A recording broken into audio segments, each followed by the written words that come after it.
ఇప్పుడు మీకు కూడా చాలా సమస్యలు ఉన్నాయి, అన్యులకు ఉన్నాయి, మీకున్నాయి. కానీ వాళ్ళకి లేనిది మీకుందో తెలుసా? వాళ్ళకి నిరీక్షణ లేదు, మీకు నిరీక్షణ ఉంది. వాళ్ళకు కృప తెలియదు, మీకు కృప ఉంది. వాళ్ళకు రక్షకుడు తెలియదు, కానీ మీకు కొండంత ఆదరణ ఉంది, రక్షకుడు. ఎప్పుడు నీ మనసు కురింగిన వెంటనే నిన్ను ధైర్యపరుస్తాడు ఆయన. ధైర్యపరచలేదా? కొంచెం ఛార్జింగ్ డౌన్ అయితే చాలు వెంటనే అందుబాటులోకి వస్తాడా? ఏమైంది, ఏం కాదు, నేను ఉన్నాగా. ఏమంటారు? ఎన్నో ఆటుపోట్లలో బతికున్నామంటే ఆయనే కారణం, ఆయన మాటే కారణం. ఈ రాత్రి ఇక్కడ కూర్చున్న వాళ్ళు ఆల్రెడీ విశ్వాసులై రక్షణలోనికి వచ్చిన వాళ్ళు, నువ్వు నమ్మినోడు సామాన్యుడు కాదు, అసలు సిసలైన దేవుడు, సృష్టికర్త. ఈ సత్యాన్ని బట్టి నువ్వు ధైర్యం తెచ్చుకోవచ్చు.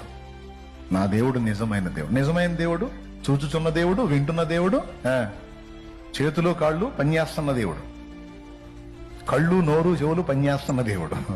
నీ స్థితిని, నీ ప్రార్థనని